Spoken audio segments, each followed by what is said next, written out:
Caitlin Clark was just targeted in a deliberate, career-threatening hit by the old guard, proving the WNBA's jealousy has officially turned into a physical assault on the face of the league.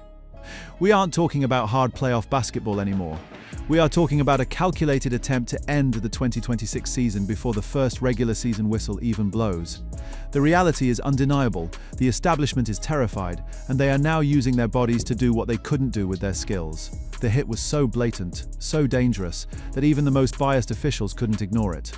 When you have veterans deliberately invading the landing zone of a superstar who already lost nearly her entire sophomore season to injury, it isn't a mistake, it's a message. The league is playing a dangerous game, allowing these old guard enforcers to hunt the franchise player who is single-handedly keeping their paychecks signed.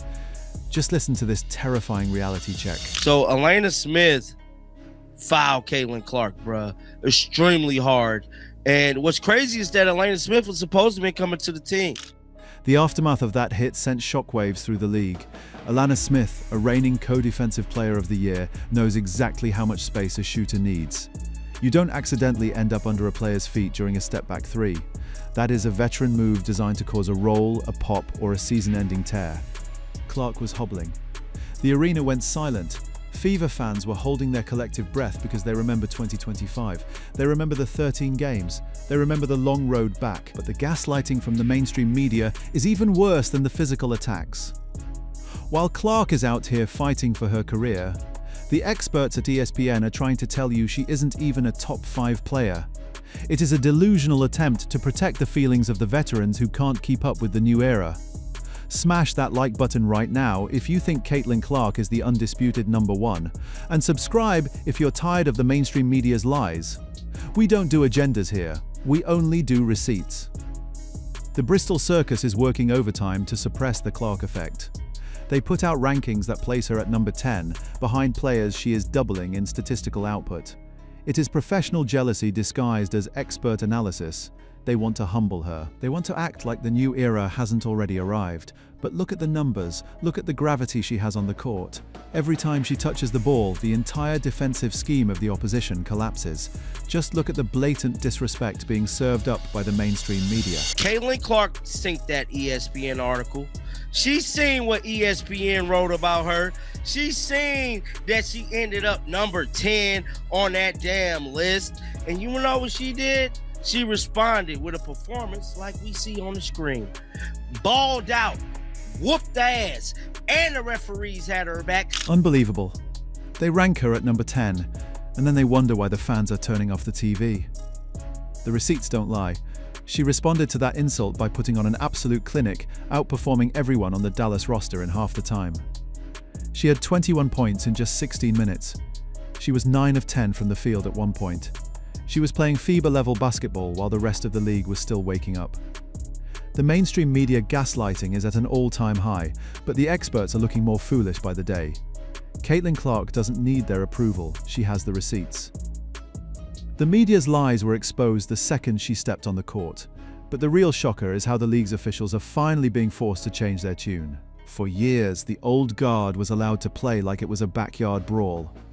Clark was being grabbed, scratched, and shoved without a single whistle, but the pressure from the fans and the skyrocketing viewership has finally reached a breaking point.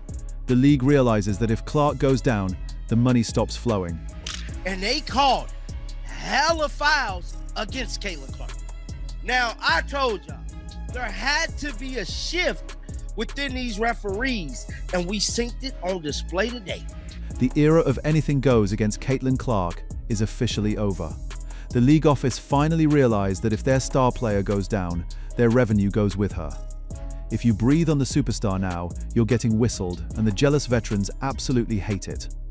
It's about time the WNBA started protecting its investment instead of letting it get trampled by bitter players who are mad they didn't have this platform 10 years ago. We are seeing a fundamental shift in how the game is called because the fans demanded it. However, all the protection from the refs means nothing if the people sitting on your own bench are setting you up for failure. This is where it gets dark. The biggest threat to the Indiana Fever isn't Paige Bueckers or Alanna Smith, it's the incompetent leadership in their own building. The coaching situation in Indiana has reached a state of emergency. How much longer are we going to pretend that Stephanie White has a clue? Her defensive schemes are a total nightmare, leaving her star player exposed and vulnerable. While Clark is out there proving she's the GOAT, her coaching staff is busy running lineups that look like they were drawn up on a napkin at lunch. It's not just bad coaching, it's a betrayal of the generational talent they were gifted. Why is Monique Billings getting heavy minutes while the future of the franchise is being hung out to dry? The fans are awake, the receipts are being filed, and we are calling it exactly what it is: internal sabotage. With the defensive schemes that Stephanie White has been calling, I am not happy with what she has been running, and I damn sure is not happy with Monique Billings. Monique Billings played like shit. You have to wonder, is this just bad coaching? Or is something much more calculated happening in that locker room? Are they so desperate to haze the rookie that they're willing to lose games just to prove a point? Monique Billings played like a disaster, yet the rotation stayed the same. Lexi Hull and Aliyah Boston were on the sidelines while the game slipped away. It feels like an experiment gone wrong, or worse, a deliberate attempt to stifle the momentum of the new era. But here is the turn.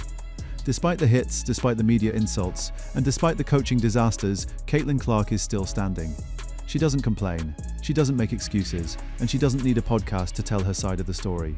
She speaks with her game, dropping 21 points, 4 assists, and shooting nearly 70% from the field in 16 minutes after a year-long injury layoff isn't just impressive, it's legendary.